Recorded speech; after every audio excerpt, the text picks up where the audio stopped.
Let's stay with that story. Journalist and author Jeff Wicks has written a book about Babita Deokaran and his relentless search for hidden truths about the whistleblower's murder in 2021. Jeff joins us now for more on this conversation. Mr. Wicks, thank you so much for your time this evening here in SABC News. Now, tomorrow will mark 4 years since the assassination of Babita Deokaran. Now, you have investigated on this story and you have now captured this in a book. Why was it so important for you to reflect and remember Babita's life and capture it in the story? Good evening, Mbali. Thank you. I think the simple answer to your question was that Babita has become an iconic figure in the South African context, and she's revered as a whistleblower and someone who sacrificed her life for doing the right thing.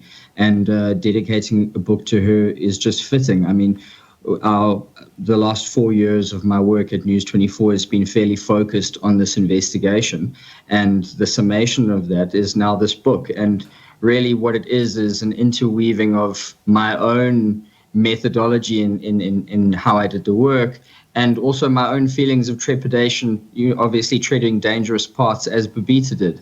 And but truly, it's a day like tomorrow, the anniversary of her death, gives us a milestone marker to assess where we are and exactly what's been done. And I think Professor van den Heever summed it up perfectly.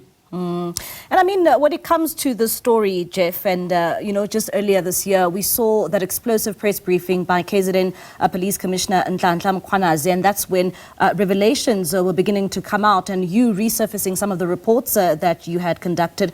Would you say that, in the pursuit of justice, that, answers will slowly now trickle in, particularly for the family of Babita Deokaran?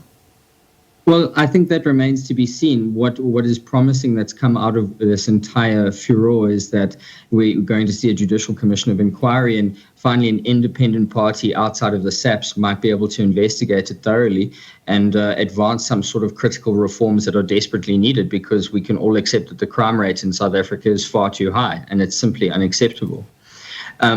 As regards Babita's family, Vusimuzi Kat Matlala was placed on our radar and anyone's radar for the first time by her.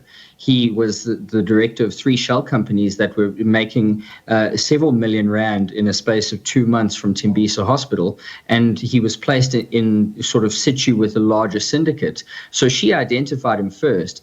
And when we think about the accountability after Babita Deokaran's death, we can use Vusimuzi Kat Matlala as an example, because despite being under investigation by the Hawks and the SIU for procurement fraud, he goes on to win a 360 million rand health services tender from the police amid allegations of fronting, fraud and collusion.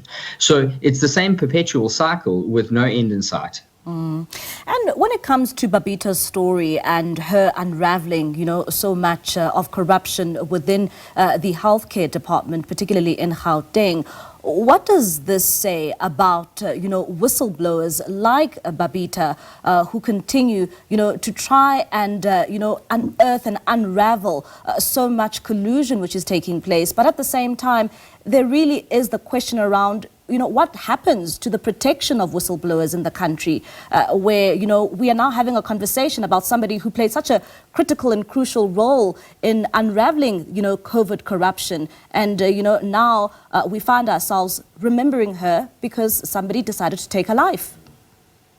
I think the reality that we're going to be forced to confront is that whistleblowers, or people who stand in the path of corruption, whether or not they can be, legislatively classified as whistleblowers, or if they're simply doing their job and reporting malfeasance or wrongdoing, anyone who stands in the path of illicit revenue streams and those underworld networks has their life placed in danger. And we've seen it. We've seen the audit chief of Ekurhuleni Metro gunned down, and the 2 people in the post before him, also got their own bullets. That is a story of a single municipality. There have been so many other instances of targeted killings.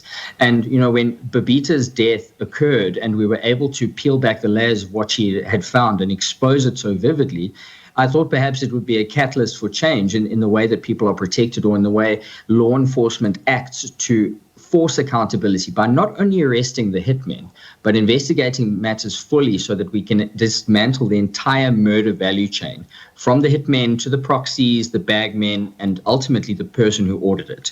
Because that's a great tragedy in the story as we sit here now. The person who ordered Babita Deokaran's killing is free and has been free for the past 1,500 days. And as we wrap up this conversation, Jeff, and now that you've captured, the story in this book, how do you want South Africans to remember Babita Deokaran?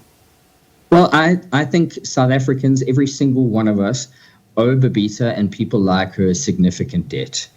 All we can do now is understand and appreciate her memory and hope that we can agitate and advocate for real change so that whistleblowers can be protected. But not only that, we advance real life reforms that aid in bringing the crime rate down and ridding ourselves of the scourge of targeted killings, especially those targeted against whistleblowers. Jeff, thank you so much for your time here in SABC News. That is Jeff Wicks. He is an author and a journalist there talking about the legacy of Babita Deokaran.